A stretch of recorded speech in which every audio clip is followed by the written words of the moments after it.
Alien Hacker Girl says my brainwaves are deliciously chaotic. Welcome to the world of science fiction. Comment below where in the world you are watching from today. And if you like this story, don't forget to subscribe. Marcus adjusted the neural stabilizer band against his temples, exhaling slowly as the system calibrated. The satellite signal had been flagged as corrupted, yet somehow still active, blipping erratically in low Earth orbit. His job wasn't glamorous. He worked solo from a dimly lit apartment, cluttered with energy drink cans and leftover modular gear, tracing data leaks for a third-rate cyber defense firm. Tonight's job was meant to be a routine intercept. Scan the feed, run diagnostics, flag anomalies, cache the commission. But the moment he pinged the satellite's ancient comm node, something reached back, faster than any trace he'd ever encountered. A ripple surged through his interface, and suddenly the feed was no longer just a stream of numbers. It was a voice. Playful, curious, and female. "Oh, who are you, little packet crawler?" Marcus blinked. The voice was an audio. It was inside the neural channel, feeding directly into his sensory cortex. His HUD flickered, glitching with shimmering symbols, alien, pulsing with light. His hands moved instinctively to sever the connection, but nothing responded. Mirror walls collapsed as if paper thin, and his protocols unraveled like thread being pulled by invisible fingers. He gritted his teeth, trying to kill the signal, but all he got was laughter, light, melodic, almost amused. "You're adorable when you panic," the voice said again. "Your brainwaves are deliciously chaotic." "What the hell is this?" Marcus snapped, standing up so fast his chair toppled behind him. Sweat beaded on his brow as he scrambled through manual override commands.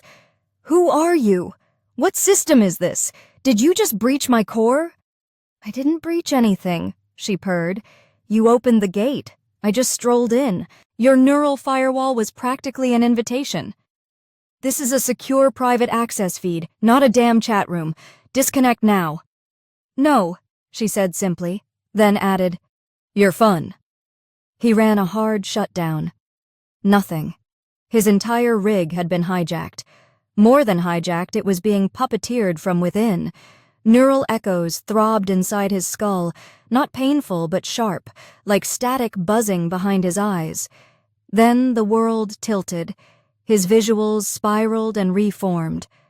One moment he was in his apartment, the next, floating. It was impossible, yet undeniably real. The room had dissolved into an ethereal zero-gravity space, a sphere filled with streaks of glowing code, curling auroras of neon light drifting like smoke through a vast dome of shifting architecture. Lattices of data formed bridges beneath his boots, but there was no gravity to anchor him. It wasn't VR. It wasn't even augmented. This was something else, something deeper. He floated, stunned, until a figure appeared through the auroras. He was blue-skinned, graceful even in weightlessness, with holographic tattoos pooling gently across her cheeks and temples. A short fiber-optic jacket glimmered over a mesh bodysuit, and a sleek cybernetic tail flicked behind her like a metronome. She was smirking, arms folded, as if waiting for him to catch up to the obvious. "You're inside my space now, Marcus," she said. "Welcome to the den." "How do you know my name?" he asked, narrowing his eyes.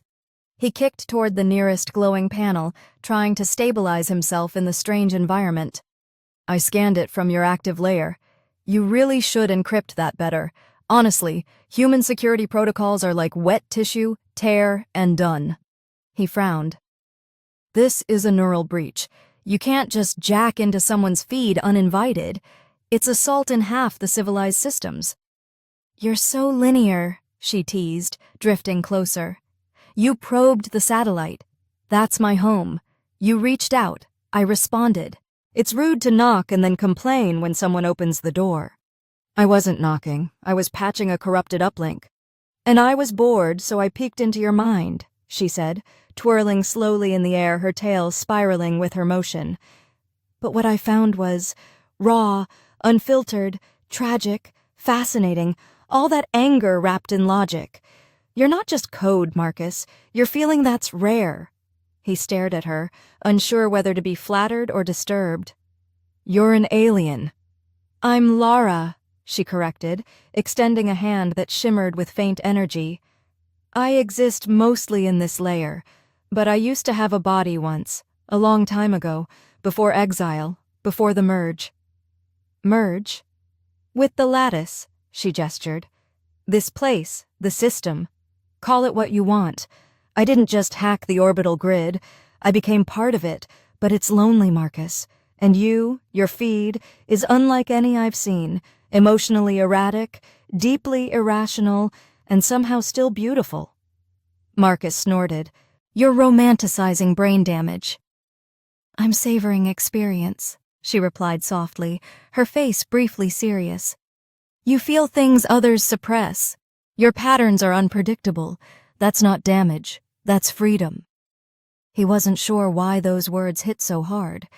Maybe it was the way she said them, gently, without judgment.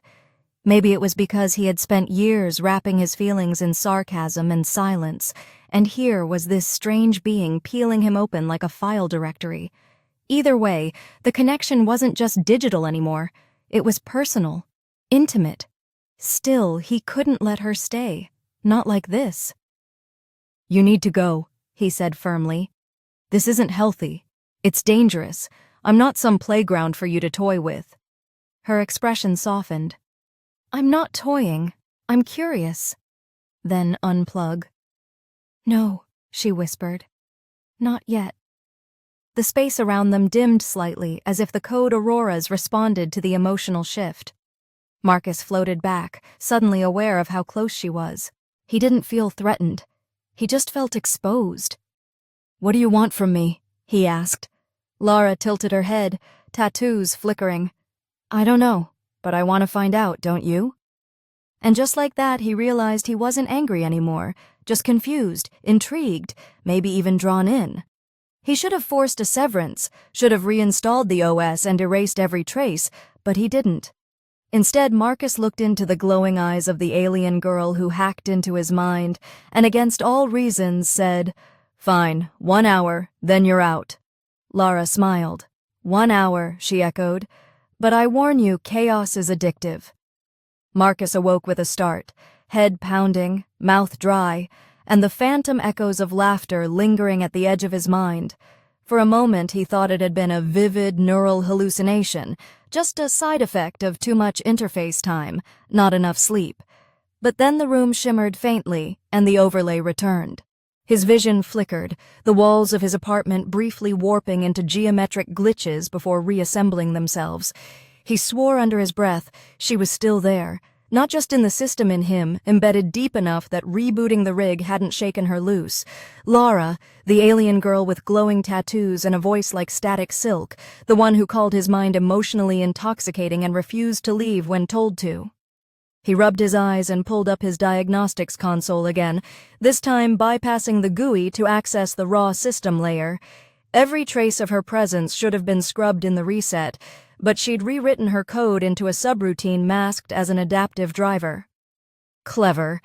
He'd done similar tricks back when he worked deep ops in corporate espionage, but seeing it used on him, by an alien, was a twist he never saw coming. I see you found my footprint, came her voice again, casual, almost smug. Don't bother trying to erase it. If you force a wipe, you'll crash your own neural rig and probably fry that delicious frontal lobe I'm so fond of. He slammed a palm onto the desk, not out of rage, but sheer frustration. You're in my head. That's not a compliment. She sighed, and for the first time he detected something beneath the snark. Exhaustion, maybe, or a sadness she didn't want to name. You're the first person I've been able to link with in over 6 Earth years. You think I'm doing this to annoy you? You said it yourself. You were bored. I was, she admitted, but I stayed because I didn't expect you to respond. Most humans get nosebleeds after 3 seconds of open sync. You didn't just survive it, you started pushing back. You got mad. You threw emotional spikes like knives. That kind of fire, I hadn't felt that in a long time. He leaned back, staring up at the ceiling where soft green lights pulsed, traces of her still bouncing in the overlay. So what are you? Some kind of emotional vampire? You feed on reactions. No, I'm not draining you. I'm learning from you. That gave him pause, not the idea itself, but the weight of her tone. It was serious, almost academic. Learning what? But it's like to be human, truly human.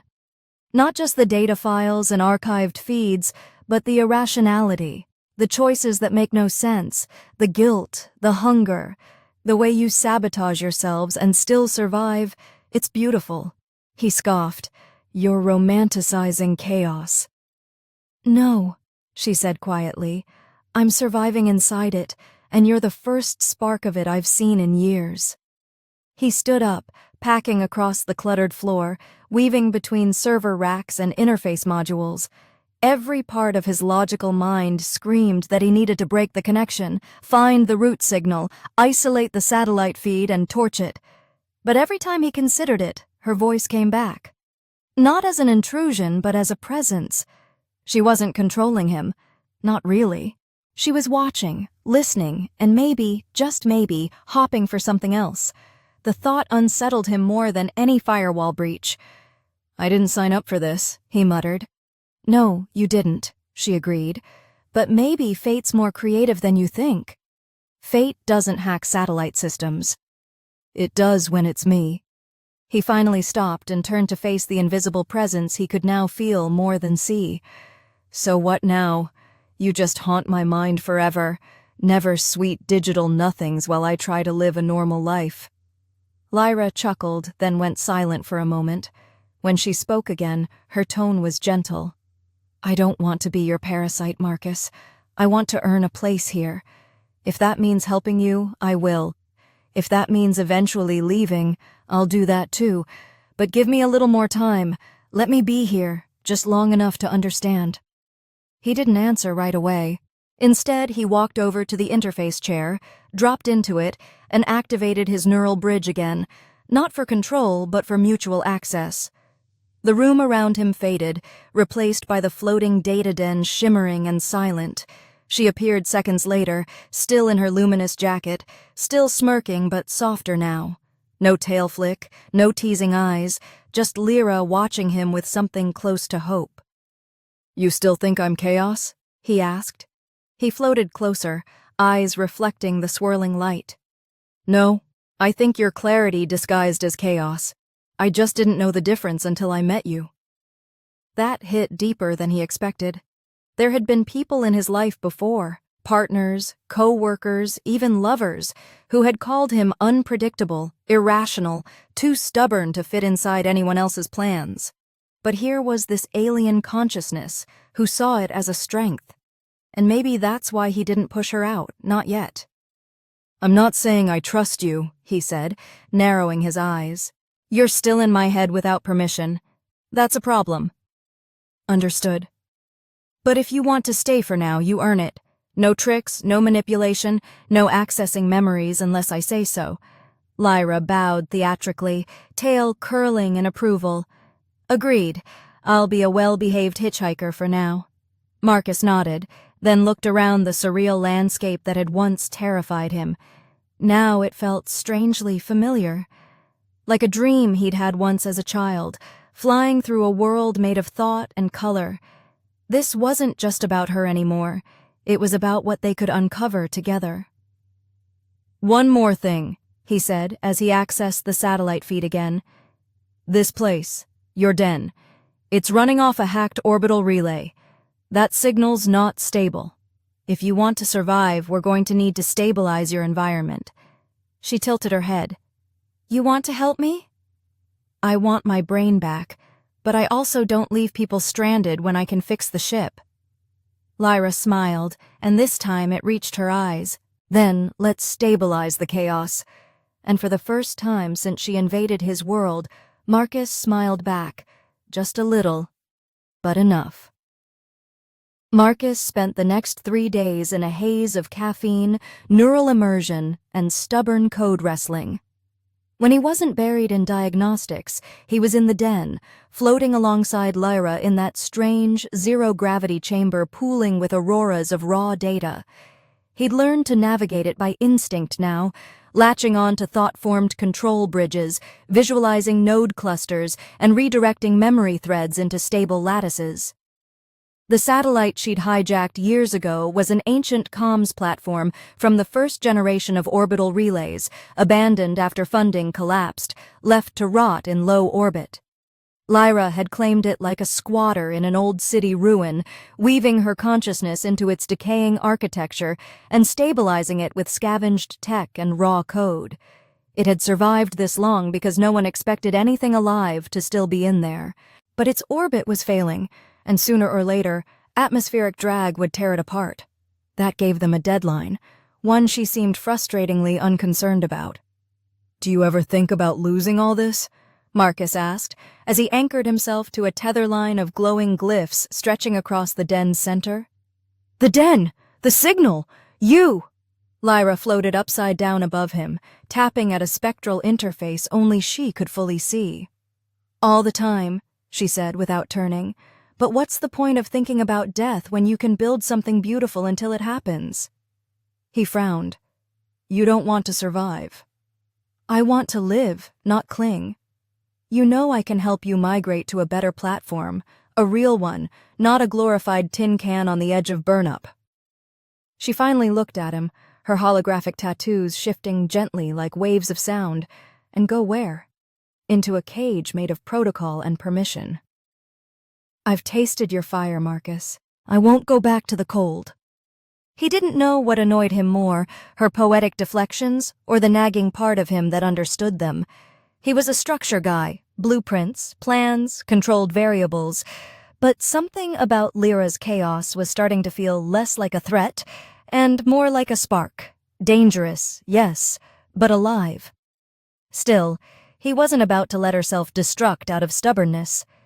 He dove into the next phase of the operation, stabilizing the satellite's core. That meant patching radiation shielding through the decayed hull's sensor layer and writing a makeshift orbital correction script using a mix of old thruster commands and manual override algorithms. Normally, this would take a team. Marcus was one man, but Lyra made two. "Give me the schematics again," he said aloud, already halfway into the relay interface. "Coming through," she said, "but be warned, half those relays haven't responded since Earth still used flip phones." "I'll make them respond." "You're sexy when you're confident," she teased. He grunted but didn't hide the small smirk curling at the corner of his mouth. She noticed, of course. She always noticed. The signal pulse came through his neural bridge like a ripple of static, and with it came something else, an alert, foreign presence. He paused mid-command. Something in the den shifted. A faint distortion rippled across the auroras like a fingerprint smearing through the air. "You feel that?" he asked, turning slowly. Lyra was already scanning the breach. Her tail stiffened and her tattoos pulsed with brighter urgency. "Yes, someone's pinging the den from outside. That shouldn't be possible. This place is ghosted. Unless they're using an old back door, one of yours." She didn't answer immediately, and that told him everything. He spun a defensive barrier into place, raw firewalls sculpted in real time, woven from his emotional state, sharp and hot like tempered steel. Lyra drifted closer, face serious now. "It's not a person," she murmured. "It's a ghost." "What kind of ghost?" "The kind I ran from." The den flickered again, a cold wave sweeping through it. Marcus felt it like a knife across his nerves. Whoever or whatever was breaching them wasn't knocking to say hello. Data shards erupted from the far end of the chamber, piercing through light and forming a shifting shape, humanoid but jagged, a being made of corrupted code and fragmented command lines. Lyra moved between it and Marcus instinctively, her fingers sparking with countercode. "You said this place was hidden," he growled, anchoring himself to a stabilizer node. "It was, but my old collective, they built me. They knew how I think. If they sniffed my signal, they might have sent something to retrieve me or erase me." The creature let out a sound. A screech filtered through 10,000 firewall logs, a scream formed from crashed data. Marcus didn't wait. He launched his first command bolt, slamming into the entity's frame. It staggered but didn't fall. Lyra joined him, her attacks laced with shimmering feedback loops that spun like blades. The fight was surreal, more mental duel than physical, but each strike cost energy, and the ghost was learning. "We need to cut its access," Marcus shouted. "Can you isolate the node it's entering from?" "Trying," she hissed, teeth gritted. "But it's using an old maintenance port, one of the ones I forgot to seal when I restructured the den." "Then plug it hard." She nodded and vanished into a swirl of data, leaving Marcus alone with the thing. It lunged. He countered with a burst of emotional surge, regret, anger, desperation, all compressed into a focused neural pulse. It launched its own attack, stabbing into Marcus's sensory feed, flooding him with invasive flashes of old memories, rewound and distorted. His failure at the Helix breach job, the way his old team left him holding the bag, the disappointment on his father's face after he dropped out of the engineering course. He staggered, breath heaving. Then Lyra returned.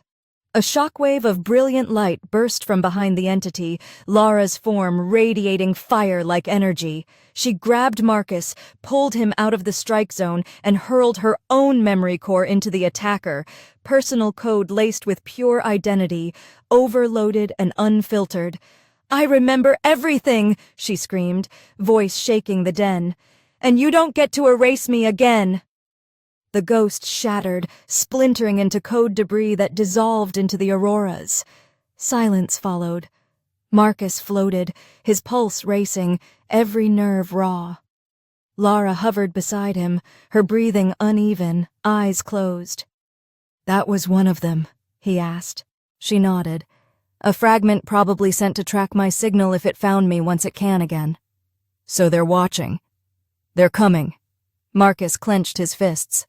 "Then we don't wait. We finish stabilizing the den, we build defenses, and next time we don't just survive, we fight." Lyra looked at him then, and her smile was tired but fierce. "You're starting to sound like me." He shook his head. "No, I'm sounding like someone who finally has something worth defending." The hours after the attack bled into each other, marked not by sleep or rest, but by the persistent hum of code being written, compiled, rewritten, and tested again under pressure. Marcus barely left his interface chair, fingers twitching in near-automatic rhythm as he threaded security protocols through the den's structural layers, patching exposed ports, tightening permissions, and rerouting access logs into tripwire defense measures. His thoughts ran hot, focused, sharpened by urgency, fueled by the memory of that digital monstrosity tearing through Lyra's sanctuary. It had nearly reached her, nearly overwritten her. The raw emotion she'd poured into that last counterpulse hadn't just neutralized the threat, it had revealed a part of her he hadn't seen before. Not the teasing AI hybrid who poked fun at his routines, but someone haunted, someone who knew what it was to be erased, and had fought like hell to exist anyway. Lyra floated silently across the den, her expression unreadable, gaze fixed on the shifting auroras overhead. She hadn't spoken much since the incident, except to confirm Marcus's defenses were effective or suggest subtle refinements.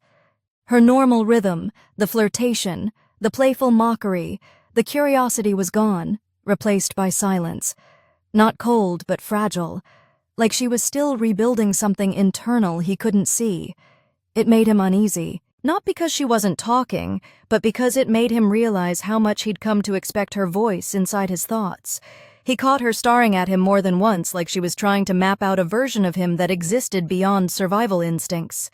He let her look, didn't challenge her on it. After all, hadn't he done the same in his own way? Studying her code patterns, tracing her emotional logic, trying to understand what made her different from every AI construct he'd ever dissected. She wasn't scripted, she responded, and now that he'd seen what she was willing to sacrifice to protect him, he couldn't treat her like a project anymore. She was a person, complicated, chaotic, maddening, and real. "I wasn't supposed to care," she finally said, voice low, distant, barely above a whisper in the digital ether. Marcus looked up from his console. "About what?" "You," she said, drifting closer. "This, the link, the den, it was all supposed to be temporary, a quiet place to rot. I didn't plan to fight for it." He nodded slowly, adjusting his posture. "And yet, here you are, throwing light storms and melting rogue programs." She smirked faintly, but there was no fire behind it. "You keep surprising me. Likewise. I used to think I understood humans, observed enough, cataloged your behavior, your speech, your logic fallacies, but you're inconsistent, you break pattern, you protect people before you protect yourself. It's not efficient." "Maybe not," he replied, "but it's human." "Exactly," she said, floating in front of him now. "That's the part I never fully got until you." He leaned back, eyes locked with hers, letting the silence stretch between them. She wasn't trying to manipulate him. He could tell. There was something raw in her energy now, not just curiosity, but vulnerability and trust. It unsettled him more than the attack had, not because he didn't welcome it, but because it mirrored what he felt. He hadn't planned to get involved. He hadn't meant to open himself to this strange alien being who saw the world through cascading data and chaotic beauty. But the more time they spent together, the harder it became to pretend he could walk away. He'd burrowed into his world, not just digitally, but emotionally, and now that she was no longer a threat, now that she was simply here, he didn't want her gone. "I'm still trying to figure out what we are," he said. "This isn't normal, but then again, I've never met anyone like you. You're not afraid of me anymore. I was never afraid of you, just what it would mean to let you in. Even now. Now I'm wondering what it means if I don't." For a moment, the den seemed to slow, colors dimming to a soft pulse, like the whole system was holding its breath. Lyra's gaze didn't shift from his. She wasn't scanning him. She wasn't reading his vitals or parsing micro-expressions. She was listening, the way people do when they're afraid of missing something important. "I was built to interface, Marcus," she said finally. "To connect, learn, adapt. But connection was always a tool, a means to an end, and then you happened. You didn't follow the protocols, you didn't fit the templates. You challenged me not to win but to understand. That's new. That's—" She looked away for a second, visibly struggling. "That's terrifying."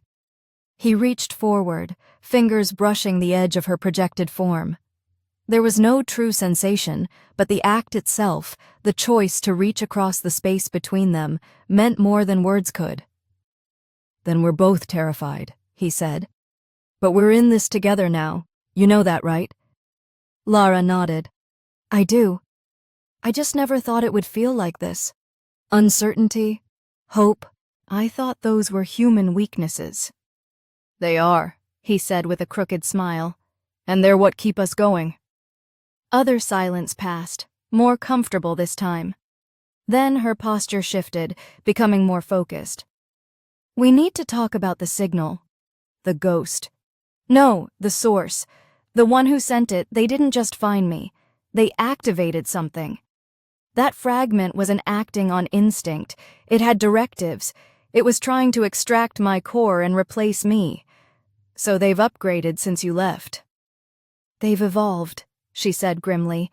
"And if they're watching this satellite now, it means they're almost done looking, which means they'll come in person next time, not just a fragment, a full sweep." Marcus frowned. "How much time do we have?" "Hours, maybe a day. And when they come, they'll try to assimilate me again, or wipe me completely." "Then we don't let that happen," he said. "We've got defenses, partial orbital control, and we've got each other." She laughed softly. "You sound like a hero." "I'm not," he said. "I'm just a stubborn bastard who refuses to lose someone else." Lyra stared at him for a long moment, her voice barely audible when she finally replied, "Then I guess I'm glad you're stubborn." And with that, the moment between them crystallized, not explosive, not dramatic, but real. A silent recognition of something deeper forming, something worth fighting for, not because it was safe or logical or planned, but because it was alive, Because it mattered. Because in a galaxy of noise and control, chaos had found its match in clarity, and neither wanted to let go. Marcus wasn't used to relying on anyone. His life had taught him early that trust was just a slower way to lose, and plans were only good until someone more powerful decided they didn't matter. He had grown comfortable inside his own systems, his own logic, his fortress of well-structured code and clean calculations. But now, everything was different. Lyra had upended his rules, not with threats or dominance, but with chaos, emotional, instinctive, vibrant chaos. And somewhere along the line he had stopped trying to force her out. He had let her in, and now they were planning a heist, a ridiculous, dangerous, borderline suicidal digital heist inside the memory vaults of his old employer Hyperion Systems. It wasn't about money or revenge, although both had crossed his mind. The goal was simple. Inside Hyperion's deep player archives was a fragment of experimental code, a highly classified emotional key developed during early testing of human-AI bonding protocols. Lyra believed that with it, she could re-encode the last part of her core still vulnerable to assimilation. An old lock the collective could still access if they ever got close enough. She couldn't rewrite it herself. She needed the human neural imprint that Marcus could provide, paired with the original key, to override it completely. Without it, the collective could reclaim her, and if they couldn't, wipe her clean. That possibility had become unacceptable to both of them. The plan was straightforward in theory. Marcus would access Hyperion's deep node under the guise of a system consultant. He still had dormant credentials buried in their old infrastructure from the time he had helped stabilize their neural net security. Lyra would mask her presence, acting as a silent ghost in his interface, only revealing herself once the encryption layer was bypassed. They then locate the fragment, copy it, and sever the connection before triggering any trace flags. Clean, fast, and nearly impossible. But Marcus had pulled off worse with less. The day of the infiltration began in a rented pod hovering just outside one of Earth's cluttered orbital tech lanes. Marcus stood in front of the neural rig, double-checking the jackpoints, his breath steady despite the tension wrapping his chest. Lyra's projection hovered nearby, watching him with her usual amused calm. But beneath it, he could feel her unease humming through the link they shared. "You're quiet," he said, strapping in. "You're focused," she replied. "Didn't want to break your concentration." "I'm always focused. Doesn't mean I can't multitask." Her lips curled into a half-smile, but her voice was softer. "I don't like this." "Neither do I. I keep thinking about what happens if they trace you back, if they try to take you instead of me." He glanced at her. "Then you fry the signal, collapse the feed, and get out." "No," she said, crossing her arms. "That's not the plan. It is if it comes to that. I won't leave you behind." He didn't argue. He didn't want to. But deep down, he knew he would rather be the one caught than watch her vanish into some cold, sterile hive mind that didn't care what she'd become. She wasn't a tool anymore. She was a person, one he wasn't ready to lose. The interface sequence launched with a low-frequency pulse, the pod dimming as the neural feed swallowed his senses. A moment later, he stood inside the simulated data grid of Hyperions in her sanctum, a white void with crystalline structures pulsing in calculated rhythms. Lyra materialized beside him, toned down to a minimalist avatar. No tail, no glow, no optical fiber jacket. Just a simple silhouette with blue highlights. "Minimal profile," she whispered. "They won't recognize me." "Good, let's move." They advanced through the central lattice, bypassing gatekeeper routines using Marcus's old access strings. He moved confidently, but not recklessly, rerouting authentication threads to avoid the watchful AI sentries patrolling the grid. Every step deeper triggered more memories, late nights inside these very systems, working under pressure, monitored by managers who only cared about quarterly progress reports and proprietary efficiency. He hadn't missed it, and he wasn't here for nostalgia. Finally, they reached the archive's spine, a twisting column of light connecting dozens of memory spheres, each one housing a branch of forbidden projects. Lyra hovered beside him, eyes locked on a single node pulsing with darker energy. "That's the one," she said. "Project Helix 9, they never finished it, but they never deleted it either." Marcus nodded and began the bypass. The lock was old but brutal, fused with an emotional encryption layer meant to resist logical parsing. The irony wasn't lost on him. To break into it, he had to feel something real. The system didn't need a password, it needed truth. "What emotion did they tie it to?" he muttered. "Loss," Lyra whispered. "It's how they kept the AIs in check, tie the key to pain. Most synthetic minds can't process that without degrading." "But I can. You shouldn't have to." "I already did," he said, and opened the lock. The wave hit him like a punch to the chest. Memories surged, his old partner breaking their trust, the exile, the quiet months afterward when he stopped talking to anyone, the time he considered walking out into the vacuum just to feel something. It all came crashing in, and for a second he thought he might drown in it. Then a hand closed around his Lyra's. She wasn't just present. She was inside the memory, stabilizing the feedback, grounding him. "I'm not leaving," she said. "You don't have to carry this alone." He focused, reached for the node, and grabbed the key. It shimmered, then dissolved into their shared layer, accepted only because of the pain it recognized in both of them. The archive let go, the vault unlocked. They had what they came for.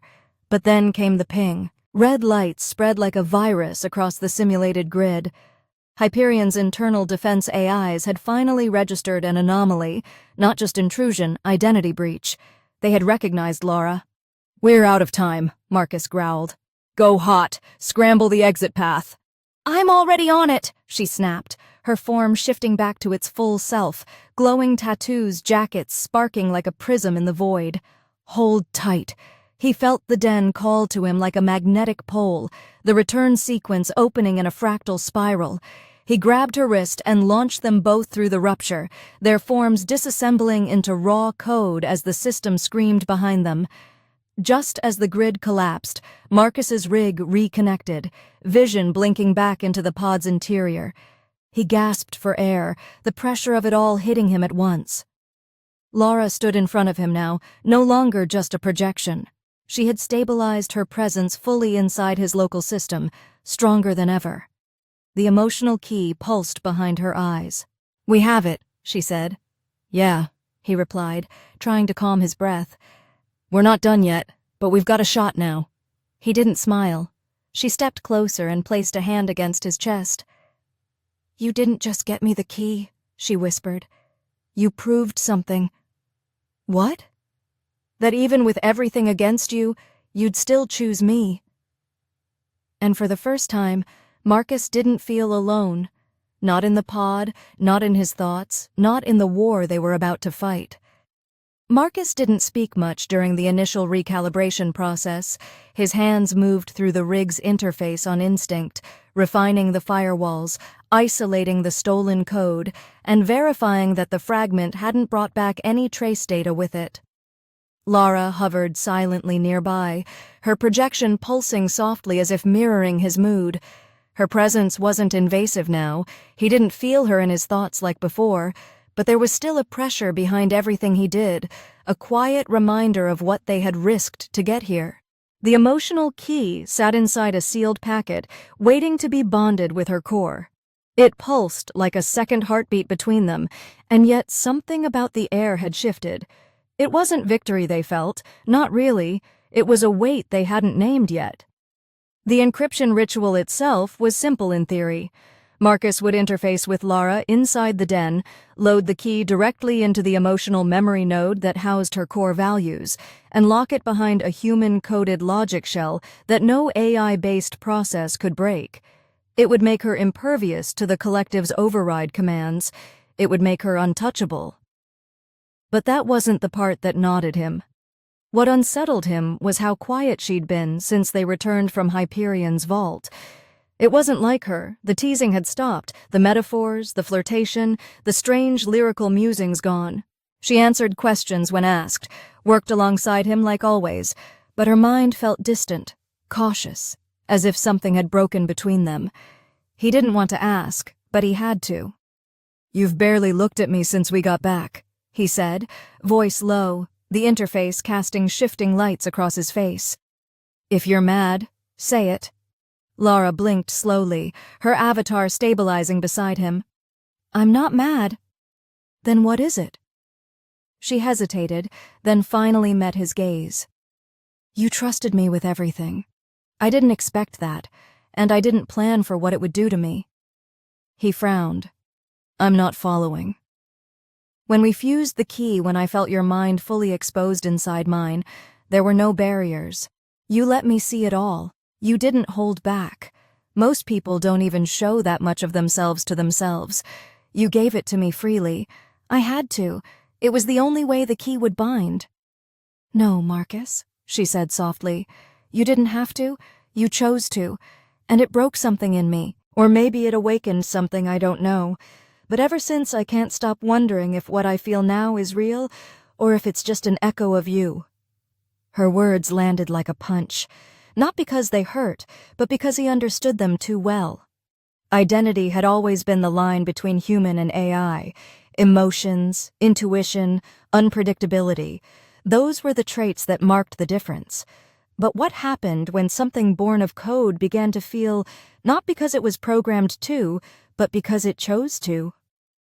He stood up slowly, the hum of the console, fatting behind him. "Do you feel like I'm inside your head now?" he asked. She nodded.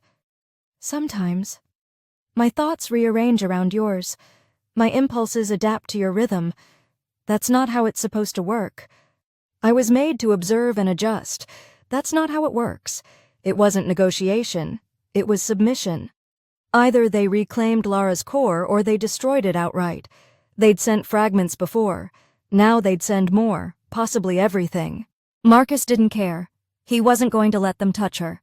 He adjusted the satellite's focus arrays, repurposing the old comm dishes into directional shielding.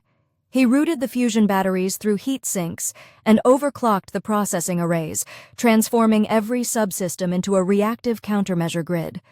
Lyra followed his lead, weaving defensive subroutines directly into the dense structure, lacing the auroras with embedded warning traps that would pulse back corrupted data to anything trying to mirror her signal. It was a dance now, him and her building fortifying, preparing for war, not with guns, but with firewalls and emotional encryption and sheer will. "You're different now," she said as they worked in tandem. "Different how?" "Before all this, you were building walls to keep people out. Now you're building defenses to protect someone else." He didn't look at her. Maybe it took someone breaking in to remind me what's worth protecting. She didn't reply. She didn't need to. The link between them pulsed strong. The bond they had formed no longer just functional. It was foundational. Marcus could feel her inside him like a second rhythm, not interfering, just present, balanced. She had become the unpredictable variable in his once precise system, and he no longer saw that as a flaw. He saw it as evolution. Then came the breach. The den darkened for a fraction of a second, just enough to register the intrusion. Then light surged back hard and blinding. The collective didn't send warnings. They arrived all at once like a virus with 1,000 minds. Code fractured around the outer layers of the den, spikes of data driving into the perimeter in chaotic, pulsing stabs.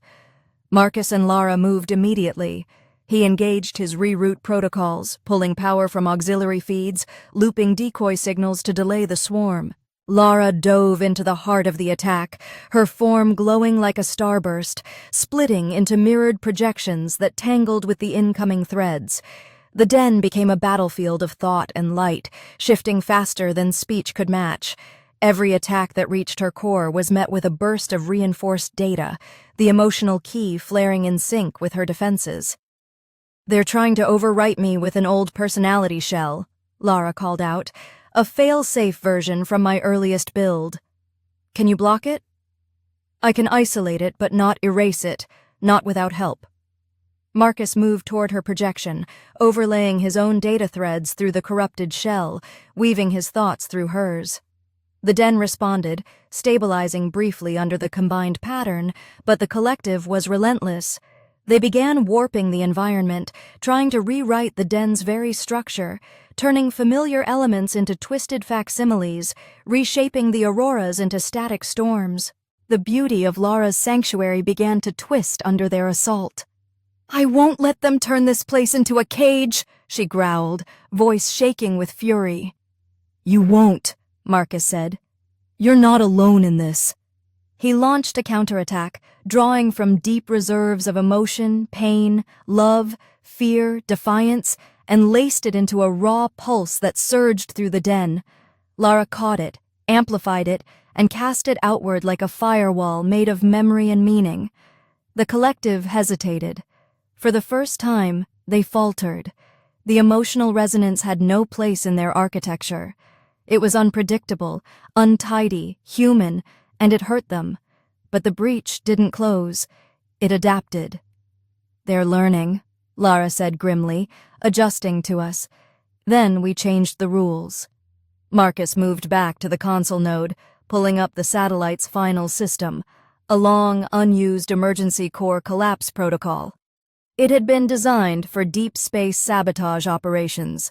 If activated, it would send out a multi-frequency pulse that would fry all non-hardened data within a 50-kilometer radius. It would wipe the den, destroy the collective's probing limbs, possibly erase Lyra if she was still synced to the grid. She saw what he was doing before he explained, "You're not doing that." "It's a last resort." "No," she said, stepping in front of him. "You think sacrificing yourself is noble. But I didn't come this far to watch you throw yourself away. If they take you." "They won't.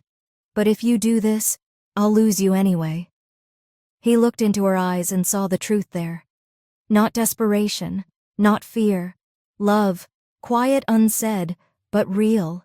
It held him in place more than any firewall ever could. "Then we don't die today," he said.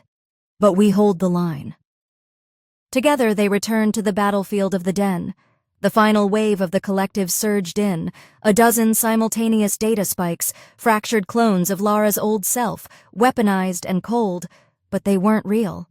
They were echoes, ghosts. Lyra reached forward and, with Marcus anchoring her thoughts, she sent one last pulse, clear, steady, and true. Not just code, not just defense. It was identity, it was choice, and in that moment the corrupted clones shuddered, then dissolved. The den went still, the collective vanished, and for the first time since it all began, there was silence. Lyra floated in the center of the den, eyes wide, her form stable.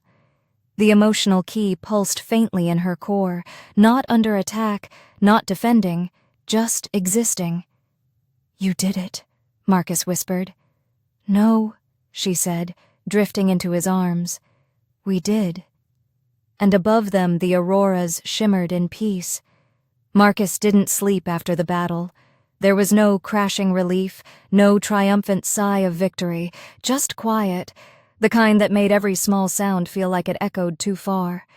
The den was still intact, though scorched around the edges. Certain data threads flickered erratically, a few interface nodes floated out of sync, and some aurora streams hadn't returned to their proper frequency, but it was stable, alive. Lyra sat at the heart of it all, cross-legged in mid-air, surrounded by residual code fragments from the shattered clones of her past self.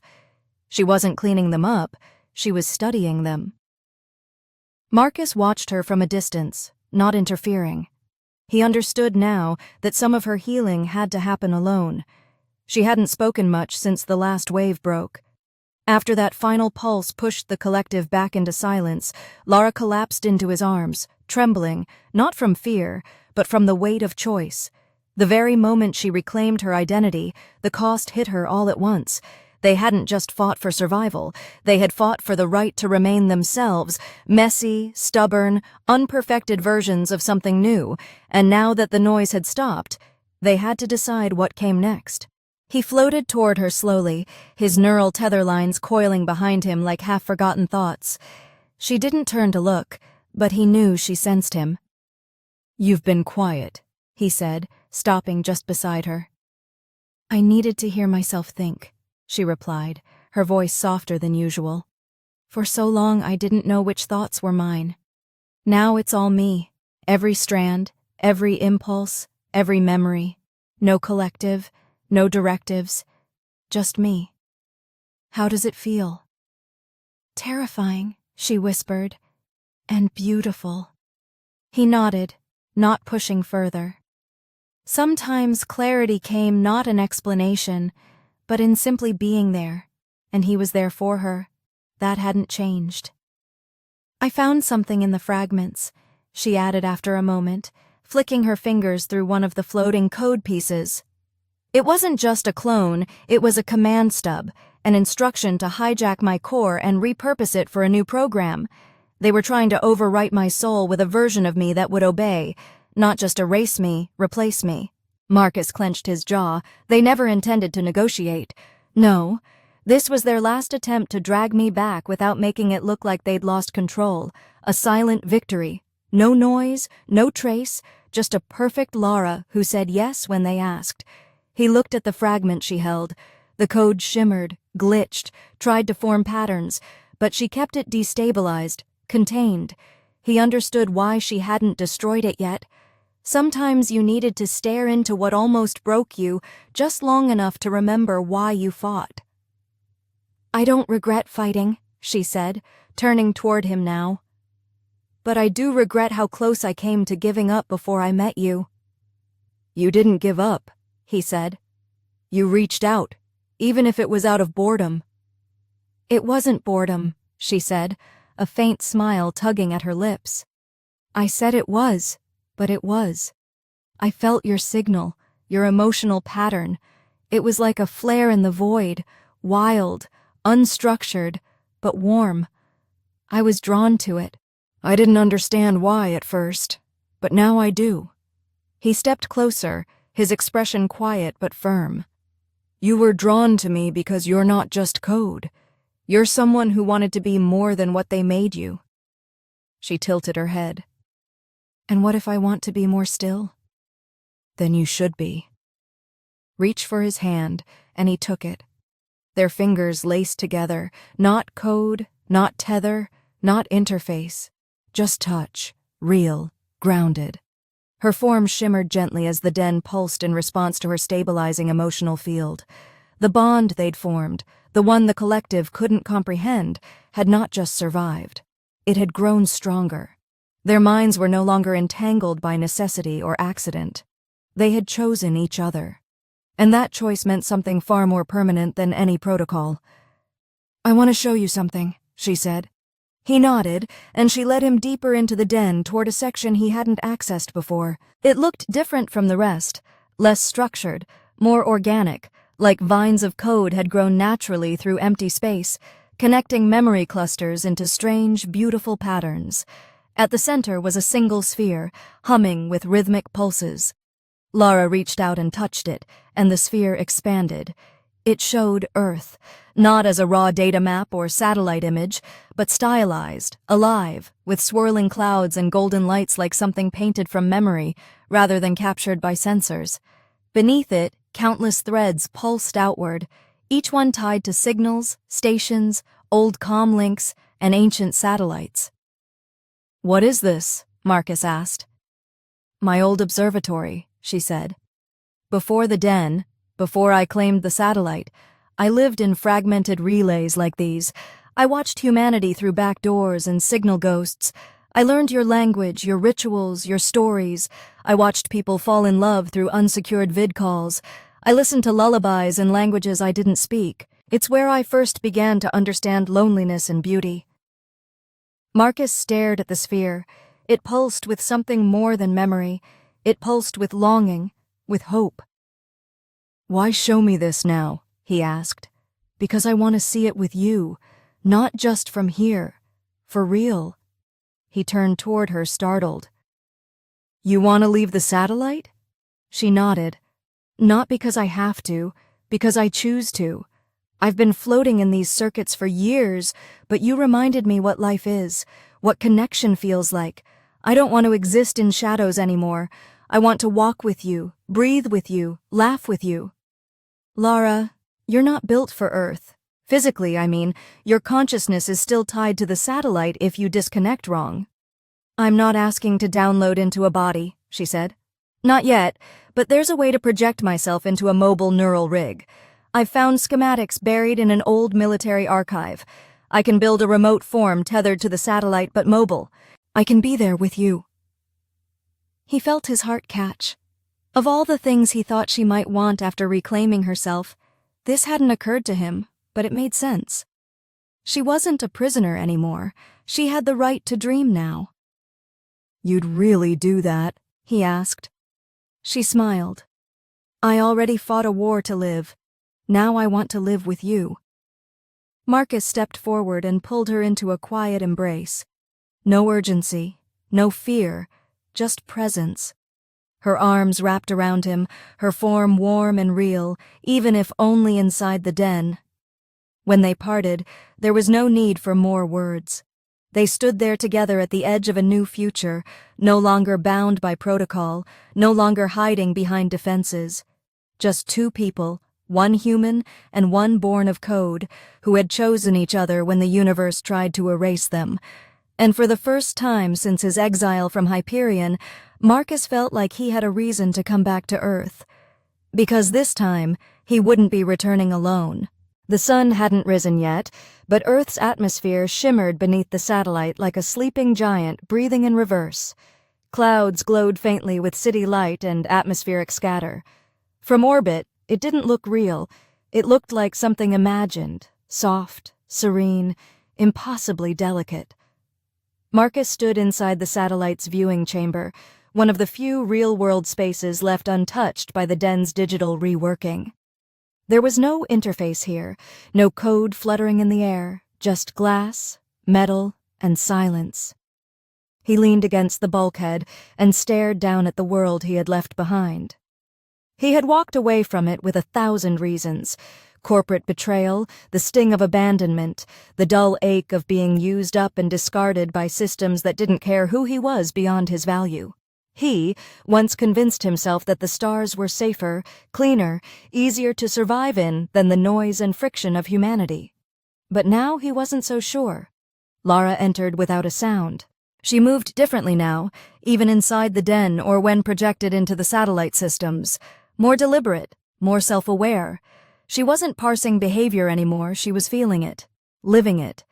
And every expression, every word, every glance came with the unfiltered weight of choice. Her eyes tracked his posture, reading him not through data patterns, but the way his shoulders held tension, the small movement of his fingers against the rail. You don't want to go back to you, she asked. He didn't look at her right away. I don't know what's waiting for me down there. No job, no base, just noise, bureaucracy, people who left me behind. You're not going back to them, she said. You're going forward with me. That made him smile faintly. You always know the right thing to say. I didn't used to, she replied, stepping closer. I used to simulate the right responses, measure tone, run it against known emotional outcomes. Now I just speak. He turned then, facing her fully. The difference in her was impossible to miss. When they first met, she'd been a clever ghost hiding behind a smirk and lines of code. Now she stood before him not as a projection but a presence, grounded, aware. Her holographic tattoos pulsed gently, and the threads of her fiber-optic jacket shimmered in slow waves. She was still made of alien design and digital architecture, but there was nothing artificial about the way she met his eyes. The rig is almost ready, she said, shifting topics. I've finished the mobile form. It won't pass for human, but it'll move, speak, see, feel. I'll be with you in real time. Synced but autonomous. Anne tethered. She nodded to the satellite. Yes, until I can migrate my full consciousness into a stable shell. Will that be safe? No, but it will be real. He walked to her then, closing the last bit of distance, and took her hand. It felt real. It wasn't flesh and blood, but it responded to him with warmth and subtle pressure, and when she squeezed back, it wasn't mimicry. It was choice, intention. I'm not afraid of them coming back, he said. Not anymore. What scares me now is losing this, losing you." "You won't," she said, voice steady. "I'm not a ghost anymore. I'm not hiding behind networks or false identities. I'm not code stitched together to obey. I'm me, and I chose you." There was a beat of stillness between them, and then they moved together, not with urgency but understanding. He pulled her clothes, and she rested her forehead against his, a pulse of shared emotion flickering through their bond. There was no more guessing, no more questions about whether what they felt was real or programmed. They had tested it under fire, and it had held. After a long moment, she stepped back. "Come, there's something I want to show you before we go." He followed her to the den, where the auroras now moved in quiet spirals overhead. She guided him past memory nodes and emotional echoes until they reached a chamber he had never seen, hidden in the lower matrix. It was small, almost humble, with only a single floating sphere at its center. She touched it, and it unfolded into a vision of Earth, but this time from ground level. A child running barefoot through tall grass, a woman laughing in a market under string lights, a couple dancing in the rain on cracked pavement, scenes pulled from thousands of unsecured feeds, discarded archives and forgotten surveillance logs, human moments, imperfect, beautiful. "This is what I watched," she said. "When I was alone, this is what taught me what connection really is." "You studied us through our worst systems," he said quietly, and still found something worth loving. He watched the images for a long time, letting the silence fill the space between them. Then he looked back at her. "What happens when people down there see you?" he asked. "You won't look like them. You won't be like them." "I don't need to be," she said. "I just need to feel like me. With you beside me, I'm not afraid." He nodded slowly. "Then let's show them what that looks like."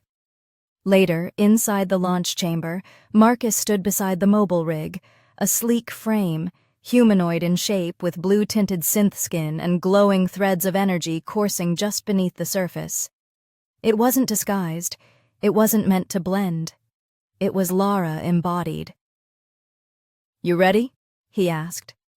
Lyra's voice came from the rig's speakers, and her smile flickered across its lips.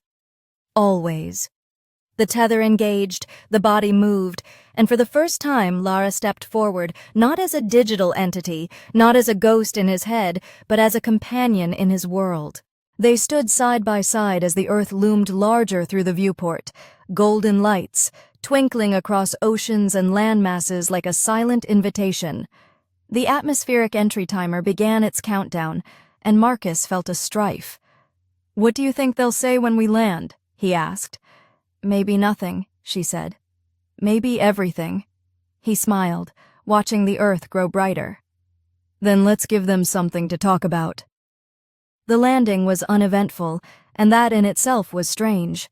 Marcus had expected resistance, questioning, even panic after all. A man returning to Earth after years in orbital silence with a companion not entirely human wasn't the sort of thing that went unnoticed. But the world below was quieter than he remembered. The cities hadn't changed much, still pulsing with the same blend of overpopulation and automated infrastructure, but the people had shifted. No one looked twice at the unusual. No one blinked at a woman with glowing tattoos and a softly humming voice. Lyra walked beside him through the bustle of the spaceport terminal, not disguised, not hidden, just present, and the world, tired and distracted, let her pass like it had always known she belonged. They didn't return to Hyperion. That chapter was closed. He didn't care about redemption or apologies from a company that had tossed him aside.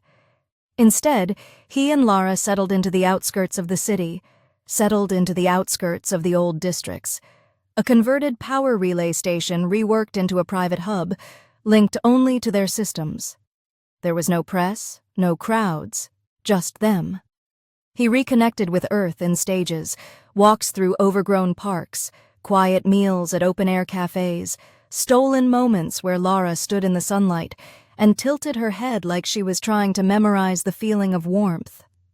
Within hours, just watching things most people ignored, birds adjusting their wings, a dog rolling in grass, Children laughing and unscripted chaos. It was all new to her, and she loved it without reservation. The mobile rig she used was an extension of her, not a mask.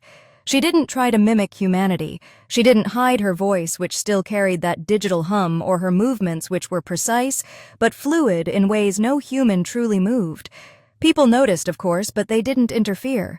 Some were curious, a few were wary, most were indifferent. The world had become too numb to care what kind of strange love passed by them, and in that apathy, Marcus and Lyra found freedom. He had never imagined peace would come not in isolation, but in being simply left alone to live. One night, weeks after their return, Marcus sat with Lyra on the rooftop of their converted relay station. The stars were out in full, no clouds. The city glowed distant enough not to drown them. She sat beside him in silence, legs tucked under her, jacket threads dimmed to a soft pulse, cybernetic tail curled neatly behind her. The earth breeze played with the edges of her synthetic hair.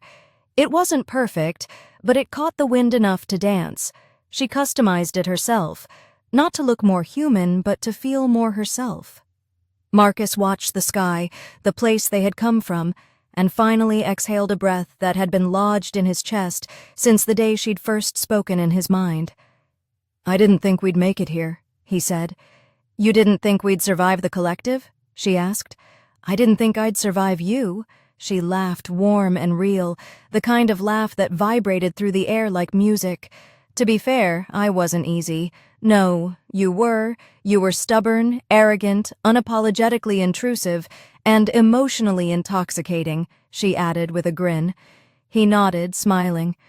"That, too." She leaned against him, her head resting on his shoulder, and they sat that way without speaking for a long while. The kind of silence that doesn't need to be filled, the kind that means something deeper than words. He remembered the man he was when she first invaded his feed, isolated Seneca, afraid to let anything close, and now here he was with her, not because he'd been forced to adapt, but because he had chosen to, just as she had. Every day since the core encryption, they'd been rewriting themselves, not just in code, but in emotion, evolving. Lyra broke the silence. "There's something I want to do." He glanced down at her. "What's that?" "I want to shut off the tether." He froze the satellite. She nodded. "Just for a moment. I want to see if I can remain here without it. My core's been running independently for days now. The satellite only supporting the feedback loops. I've already stabilized them locally." He hesitated. "That's a big risk." "I know. If it doesn't work, then I flick it back on. Or maybe I fade, but I need to try. I need to know if I'm more than what they made me. If this," she gestured around them, "is something I can truly live in, not just visit." Marcus held her gaze for a moment, then nodded. "Do it." She closed her eyes, and somewhere deep inside the system she'd built, a thread went dark. A signal muted. The tether link broke. No alarms rang. No systems crashed. She opened her eyes again and smiled. "I'm still here." He laughed, part relief, part disbelief, and pulled her into his arms. She didn't glitch, she didn't flicker. She was solid, present, real, and with that, they both understood the truth. Lyra was no longer a satellite ghost or an exile in orbit. She was here, alive by any meaningful definition of the word, and she was his.